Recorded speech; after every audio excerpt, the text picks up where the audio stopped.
वंदे वंदे वंदे। आज के इस कार्यक्रम के आयोजक प्रदेश सरकार में मेरे वरिष्ठ सहयोगी, वित्त, चिकित्सा, शिक्षा, संसदीय कार्य विभाग के मंत्री श्री सुरेश कुमार खन्ना जी, प्रदेश सरकार में ही मेरे सहयोगी मंत्री, तकनीकी शिक्षा विभाग के मंत्री श्री जितिन प्रसाद जी, प्रदेश सरकार में मंत्री चौधरी उदय भान सिंह जी, माननीय सांसद श्री अरुण कुमार सागर जी, माननीय विधायक श्री मानवेंद्र सिंह जी, चेतराम जी, रोशन लाल जी, वीर विक्रम सिंह जी, विधान परिषद सदस्य श्री हरि सिंह ढिल्लो जी, जयपाल सिंह व्यस्त जी, राज्य सफाई कर्मचारी आयोग के अध्यक्ष श्री सुरेंद्र नाथ वाल्मीकि जी, अनुसूचित जाति जनजाति आयोग के उपाध्यक्ष श्री मिथिलेश कुमार जी, जिला पंचायत के अध्यक्ष श्रीमती ममता यादव जी, क्षेत्रीय अध्यक्ष श्री रजनीकांत माहेश्वरी जी, जिला अध्यक्ष हरिप्रकाश वर्मा जी, अरुण गुप्ता जी, डीपीएस राठौर जी और भारी संख्या में शाहजहांपुर, ददरौल और पुवाया से उपस्थित सभी कार्यकर्ता भाइयों बहनों, क्रांतिकारियों की इस धरती पर आज मुझे आकर के आप सबका दर्शन करने का सौभाग्य प्राप्त हो रहा है। मैं आपका अभिनंदन करता हूं और एक साथ आपको 270 करोड़ रुपए से अधिक की परियोजनाओं का अभी सौगात प्राप्त हुई है, जिसमें हमारे मंत्री खन्ना जी, जितिन जी, हमारे विधायक और माननीय सांसद गण के प्रयास से चीजें प्राप्त हुई हैं। इसके लिए मैं आप सबको हृदय से बधाई देता हूं, आप सबके प्रति अपनी शुभकामनाएं भी व्यक्त करता हूं। भाइयों बहनों, बदलते हुए शाहजहांपुर को आप सबने अपनी आंखों से देखा है। विकास की योजनाएं कैसे तेजी के साथ आगे बढ़ती हैं, आज उसकी मिसाल शाहजहांपुर बना है। यहां की अच्छी सड़कें, यहां पर बिजली की आपूर्ति, यहां पर नगर निगम का गठन होना, यहां पर शहीद पार्क की स्थापना होना, यहां पर मेडिकल कॉलेज की स्थापना हो जाना, यहां पर एसटीपी का निर्माण होना, पेयजल की स्कीम को आगे बढ़ा देना और यहां की अन्य तमाम वे परियोजनाएं जिनके लिए आप आजादी के बाद से तरसते रहे होंगे, 4.5 वर्ष के अंदर जो आपने चाहा वो आपके शाहजहांपुर में होकर के आ गया। भाइयों बहनों, जब आप नेक नियति से कोई कार्य करते हैं तो ईश्वर भी उसमें सहयोग करता है और आज वह परिणाम शाहजहांपुर में देखने को मिल रहा है। क्या 2017 के पहले बिजली मिलती थी? नहीं मिलती थी। 2017 के पहले बिजली नहीं मिलती थी, कानून व्यवस्था की स्थिति बदहाल थी, अराजकता थी, गुंडागिर्दी थी, अव्यवस्था थी। न गांव का, न गरीब का, न किसान का, न नौजवान का, न महिलाओं का, किसी के बारे में सरकार के पास कोई ठोस योजना नहीं थी। ट्रांसफर पोस्टिंग से लेकर के नियुक्ति तक पैसे के आधार पर तोल करके, योग्यता नहीं, पैसे के आधार पर सब बोली जाती थी। भाइयों बहनों, भारतीय जनता पार्टी की सरकार बना करके आपने प्रदेश के अंदर भारतीय जनता पार्टी के कार्यकर्ताओं के संबल को तो बढ़ाया ही, अपने वर्तमान और आने वाली पीढ़ी के भविष्य को भी उज्जवल बनाने का काम किया है। आज उसका परिणाम आपके सामने है। अभी हाल ही में आपने धनतेरस, दीपावली, गोवर्धन पूजा, भैया दूज, ये सभी कार्यक्रम संपन्न किए हैं। आपने देखा होगा मार्केट में भीड़ भाड़ थी, चारों ओर उल्लास और हर्ष का माहौल था। और इस हर्षोल्लास के माहौल में भी पर्व और त्योहार कितने शांतिपूर्ण तरीके से संपन्न हुए। क्या 2017 के पहले संभव था? नहीं। 2017 के पहले पर्व और त्योहार शांतिपूर्ण ढंग से नहीं मनाए जाते थे। कर्फ्यू लग जाता था, दंगे शुरू हो जाते थे, कर्फ्यू प्रारंभ हो जाता था, कोई शिकायत करता था, झूठे मुकदमे में फंसा दिया जाता था। 2017 के बाद प्रदेश में कोई दंगा नहीं हुआ। और दंगाइयों को संदेश बहुत साफ है, दंगा करोगे तो कई पीढ़ियां भरते भरते थक जाएंगे, लेकिन उसकी भरपाई नहीं कर पाओगे।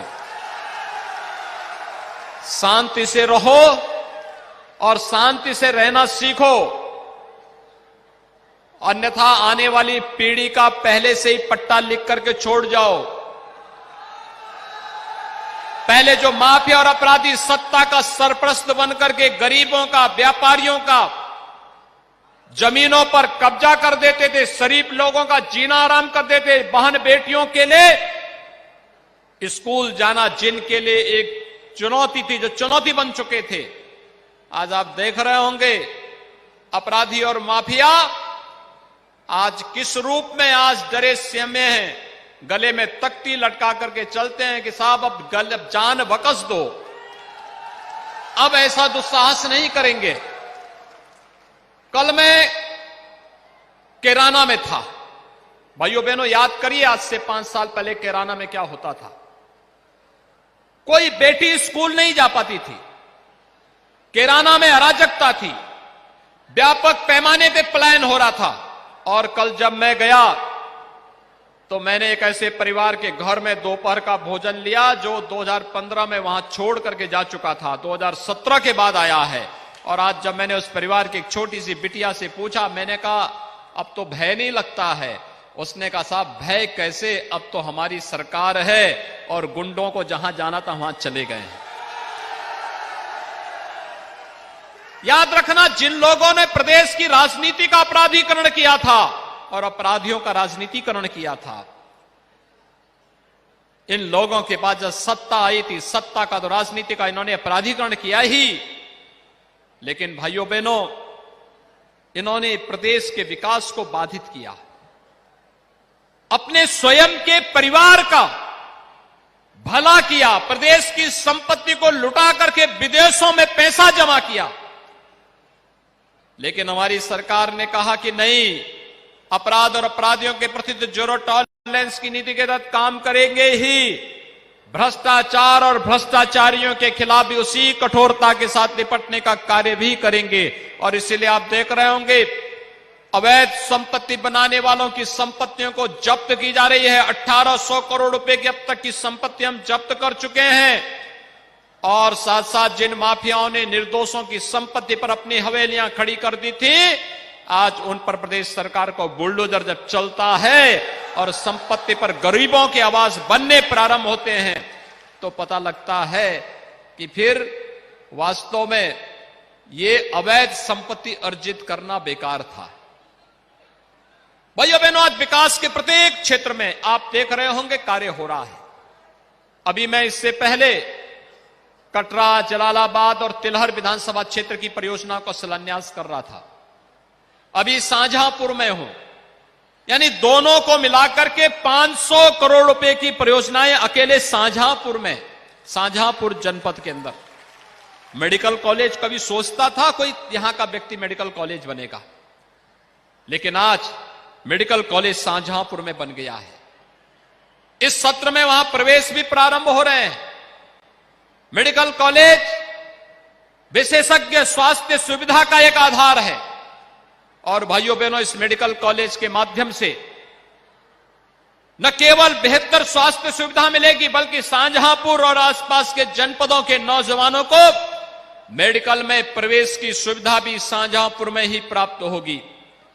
शाहजहांपुर का जन्मदाता है पंडित राम प्रसाद बिस्मिल, ठाकुर रोशन सिंह, अस्फाउल्लाह खां जैसे महान क्रांतिकारियों का स्मरण सहज ही हम सबके सामने आ जाता है। देश के अंदर परमवीर चक्र विजेता जदुनाथ सिंह इसी धरती की पैदावार थे, जिन्होंने भारत की रक्षा करते करते शहादत प्राप्त की थी और परमवीर चक्र से के सम्मान से, सर्वोच्च सेना के सर्वोच्च सम्मान से उन्हें सम्मानित किया गया था। और यही धरती है भाइयों बहनों, जिस धरती में स्वर्गीय विशनचंद्र सेठ जैसे महापुरुष हुए थे, जिन्होंने आज से 7 दशक पहले हिंदुत्वनिष्ठ राष्ट्रवादी राजनीति की अलग जगाने का काम किया था। न झुके, न रुके, न डिगे, न हटे, लगातार कार्य करते रहे। आज उसी का परिणाम है अयोध्या में भगवान राम के भव्य मंदिर के निर्माण का कार्य तेजी के साथ आगे बढ़ रहा है। मैं तो आज आप सबको अभिनंदन करने के लिए आया हूं। अभिनंदन इस बात का, भाइयों बहनों, आपने पिछले चुनाव में, विधानसभा चुनाव में भारतीय जनता पार्टी को 5 विधानसभा सीट जिताई, लोकसभा की सीट जिताई, जिला पंचायत का अध्यक्ष पद भी आपने भारतीय जनता पार्टी को दिया और साथ साथ 15 विकास ब्लॉक प्रमुख भी आपने जनपद शाहजहांपुर के अंदर भारतीय जनता पार्टी को दिलाए हैं। इसके लिए आप सबका हृदय से मैं अभिनंदन करता हूं, आपका धन्यवाद करता हूं और आप सबसे अपील करता हूं, भाइयों बहनों, जब नेक नियति से कार्य होता है, सोच ईमानदार होती है, तो सोच ईमानदार तो काम दमदार। और ये दमदार कार्य आज आपको दिखाई दे रहा होगा। उत्तर प्रदेश देश की 44 योजनाओं में नंबर 1 स्थान पर है। 2017 में उत्तर प्रदेश का स्थान सबसे पीछे हुआ करता था, आज नंबर 1 स्थान पर है। कारण है ईमानदार सोच के साथ गरीब कल्याणकारी योजनाओं को लेकर के, कहीं पे खन्ना जी, कहीं जितिन प्रसाद जी, कहीं पर मानवेंद्र सिंह जी, कहीं चेतराम जी, कहीं पर हमारे अन्य विधायकगण, कहीं विधान परिषद के सदस्यगण, कहीं सांसद जी, ये सभी लोग जब सामूहिक रूप से प्रयास करते हैं तो परिणाम सामने आते हैं। हर जनपद में भारतीय जनता पार्टी का कार्यकारिता कार्य कर रहा है। और आज के अवसर पर मुझे केवल आपसे एक ही बात कहनी है, और एक बात इस बात को लेकर के, कोरोना कालखंड में पूरी दुनिया कोरोना से पस्त है, लेकिन आपके उत्साह और आपकी आस्था के सामने कोरोना पस्त हो गया है। भाइयों बहनों, प्रधानमंत्री मोदी जी ने आपको टेस्ट फ्री, उपचार फ्री, राशन फ्री की व्यवस्था दी और सबको वैक्सीन, मुफ्त में वैक्सीन भी सबको प्रदान किया। आज हम लोग 13.5 करोड़ वैक्सीन की डोज दे चुके हैं उत्तर प्रदेश में। प्रधानमंत्री मोदी जी ने 2020 में 7 महीने तक, 2021 में 8 महीने तक फ्री में राशन दिया सब लोगों को। होली से दीपावली तक प्रधानमंत्री मोदी जी ने फ्री में राशन दिया। अब हमारी सरकार ने तय किया है कि दीपावली से लेकर होली तक हम भी फ्री में राशन देंगे। अंत्योदय परिवार को 35 किलो खाद्यान्न, गेहूं और चावल देंगे, 1 किलो दाल भी देंगे, 1 किलो खाद्य तेल भी देंगे, 1 किलो चीनी भी देंगे, 1 किलो नमक भी देंगे। पात्र गृहस्थी परिवार को हर यूनिट पे 5 किलो खाद्यान्न देंगे। खाद्यान्न में चावल और गेहूं, अगर 9 लोग हैं 45 किलो, 7 लोग हैं 35 किलो मिलेगा। 1 किलो दाल भी मिलेगी, 1 किलो खाद्य तेल भी मिलेगा, 1 किलो नमक भी मिलेगा हर उस परिवार को। और इसलिए भाइयों बहनों, आप सभी लोग, वैक्सीन कितने लोगों ने लगाया है यहां पे? वाह भाई, तो पूरा वैक्सीन लगा चुके हैं। इसीलिए आप सब मास्क छोड़ दिए, लेकिन मास्क जरूर लगाइए। मास्क और 2 गज की दूरी का पालन पूरा करिए। जब तक कोरोना पूरी तरह समाप्त नहीं होता है तब तक सावधानी आवश्यक। आपसे अपील है, जिन लोगों ने वैक्सीन नहीं लिया है उनको वैक्सीन लेने के लिए बोलें। जिन्होंने दूसरी डोज नहीं ली है वे भी दूसरी डोज जरूर लेंगे। इस विश्वास के साथ आपको आज इन ढेर सारी परियोजनाओं के लिए हृदय से बधाई, शुभकामनाएं। आप सबके प्रति मेरी मंगलमय शुभकामना। इस विश्वास के साथ मैं आज अपनी वाणी को देता हूं विराम। जय जय श्री राम।